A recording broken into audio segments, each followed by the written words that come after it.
Welcome, students. This is Dr. Angela Schwer welcoming you to English 1103, Writing for the Workplace. This course will combine elements of technical writing, journalism, professional writing of all kinds that will help you in your various majors. I want to go over the syllabus with you right now and highlight my overall design for the class so that you have an idea of what's coming next.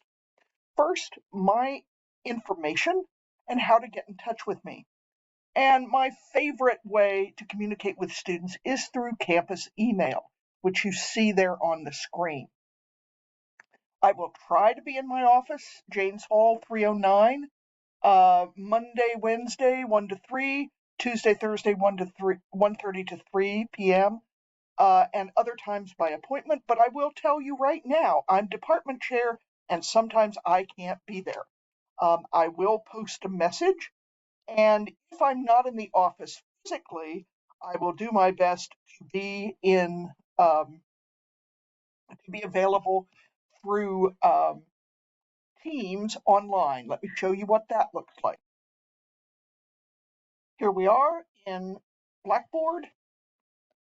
There's our course, Writing for the Workplace, week 1. The right-hand menu there down at the bottom says Microsoft Teams, and you go ahead and open that, and you will see a meeting scheduled, a office hour meeting scheduled. You can go ahead and join and go through all the rigmarole of opening your Teams there, and you will be able to meet with me. I will be there. I'll have my Teams open, and you can have a face-to-face with me or leave a message in chat. Back to the syllabus. Here we go. There is no textbook to buy for this course.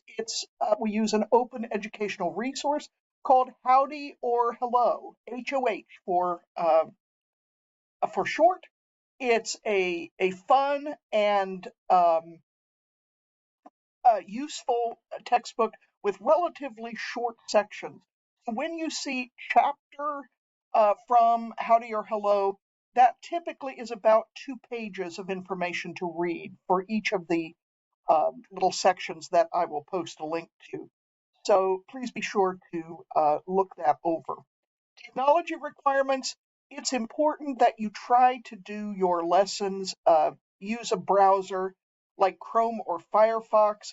Blackboard, for some reason, does not play well with Microsoft Edge. So it's important that you use either Chrome or Firefox. And that's important. Now let's talk about the project you'll be working on for the course. And the course is divided basically into 2 halves. In the first half, we're going to be focusing on your individual writing and working especially on tone. Tone is very important in workplace documents, getting your message across with clarity and precision, but also in such a way that you don't annoy or anger your constituents who you're trying to help or to get help from. So after the autobiographical discussion post where you introduce yourself to the class and think a little bit on paper about your goals for the class this semester, then I'm going to ask you to look at, to complete a scholarship application. This helps you because Fairmont State has a general scholarship application, and if you don't submit it by March 1st, you don't stand to be considered for many Fairmont State scholarships. And so I think that's a project that is both practical and teaches you something about tone in writing and considering what it is that how you can present your story to good effect to get people to give you a scholarship. You'll also complete a resume, which is a useful workplace document, and then I'll ask you to come up with a real complaint, something that you really would like to complain to somebody about, assuming that it's something that could be corrected. Um, you'll write a letter complaining, and then you'll write the letter that whoever you send it to should send to you in responding to your complaint. I like that activity, and students often have fun with it because it asks you to think about the same situation from both sides, the person who's asking and the person who has the power to give. So you have to put yourself in the mindset and think about audience in that situation. And thinking about audience is really, really important in this class. So are visuals. And so the last assignment in the first half of the course before midterm is to create a graphic um, explainer, and you can do that either as an infographic or as a story map briefing. And both of those are kind of enhanced. They're a little more complicated than a PowerPoint, but they ask you to use visuals to explain a complicated concept. And being able to do that's a really important skill in all kinds of professional writing. That's what you'll often be doing if you're creating briefings for superiors in national security and intelligence. You've got to take a complex set of information uh, from sources on the ground in the Middle East, for example, and make it so that the president can understand what's going on. And given the complicated situation in the Middle East, that's not going to be easy. So using graphics, using visuals to enhance the meaning and get your meaning across is really, really critical. So, so that assignment will focus on um, working on using visuals to help get your message across. In the second half of the semester, you're going to be doing something that's very important in professional writing, writing effectively as a group. And you're going to create a recommendation report to address a problem that your group comes up with. You will come up with a real recommendation after doing research about what could be done about some kind of problem. And I'll give you a list of suggestions for that. Also on here, you see the Indiana University plagiarism test. And that is a very important piece of the class that I expect you to complete so that you are certified to recognize what is plagiarism in all of your classes. AI has made this a lot more complicated, and some classes do in fact encourage you to use AI. In this class, you are allowed to use AI to help you with brainstorming, and certainly spell check, grammar check, anything like that is allowed, but not with actually drafting the text of your documents. So please bear that in mind. And again, for quoting sources, the Indiana plagiarism test gives you a good foundation for knowing what's legitimate and what's not. The style of documentation that we'll be using in this class is APA, which squares with most social science disciplines, if that happens to be your discipline. And business uses it, education uses it. For those who are in other fields, it's still a critical, you'll still get the basic fundamentals of how to use any documentation system by doing it. And at last, we come to the final proposal report, which is a proposal you will make individually. You will research a topic. Again, I'll give you a topic of interest to you, something connected to your major perhaps, and you're going to make a proposal for something to be done.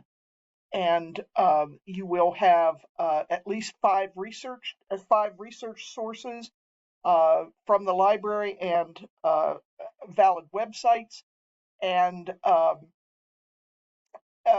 and you will put together a well-documented proposal. Those are the major assignments. Smaller writing assignments include writing situation analyses.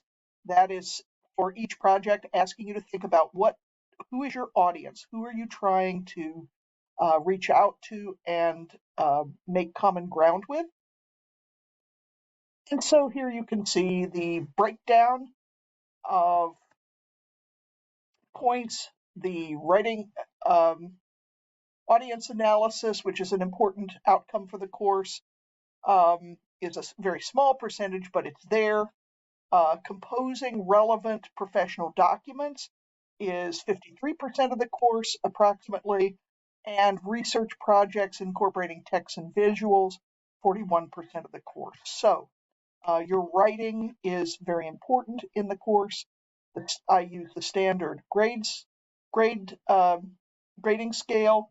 I do want to point out about course policies regarding late work. I will accept most assignments up to 1 week late with no penalty. However, the exception to this is the discussion board. The discussion board is a collaborative conversation between you and your classmates, and if you haven't posted your discussion on time, then people can't respond to it and can't complete their assignments. I ask you to have your original document posted by Thursday midnight and to have a response to 2 other students by Sunday midnight. Ultimately, if you can't get your own post up, you could still get 10 points. The whole assignment is actually worth 30 points, 20 for your post and 10 points for reviewing other people's. So if it comes to Sunday night and you're still not able to finish your assignment, you could get some points if you'll review 2 other students' postings. Obviously, it's best to get feedback on your own post as well, but I'm just warning you, I will not take late discussion assignments. I lock the Dropbox and you're not able to participate after Sunday midnight for a given week. All right, about winter weather, communication with me is really important. This snowy January has meant that we have had a lot of snow days. County schools have been closed. The roads have been really terrible. It may be that you don't have Wi-Fi at home, that you come to school to get Wi-Fi access. I don't expect you to drive through a blizzard to get to McDonald's to get Wi-Fi access to complete your assignments, but I do expect that you let me know that's what's going on. And whether you do that by phoning me or emailing me or sending a message through Blackboard, any method of communication, I expect you to let me know that that's the case, and I can give you some leeway on that. Please access the Teams link through Blackboard. I will try to have that channel open during the time listed for my office hours. Again, you may leave a voicemail message for me at this number or an email. Those are the best ways to contact me. AI, again, I just mentioned AI briefly. You may use it to brainstorm research topics, draft an outline. Maybe it will help you find factual information, maybe not. Be careful about that. And definitely to check grammar and style. You may not use it to draft discussion board posts or writing assignments or entire sentences, paragraphs, or papers. That counts as plagiarism. Please don't do it. Online tutoring is available through the Lead Center, and I've posted the link in the syllabus. Take advantage of that. Tutor will go over your paper with you and help you to improve it. Last but not least, I want to give you the basics of what you can expect each week. There will be a quiz, there will be a discussion, and there will be assignments due. Again, the only assignment that's due in the middle of the week is the first discussion post, which is due on by Thursday midnight. Everything else is not due until Sunday midnight. Good luck. I'm delighted to have you in class.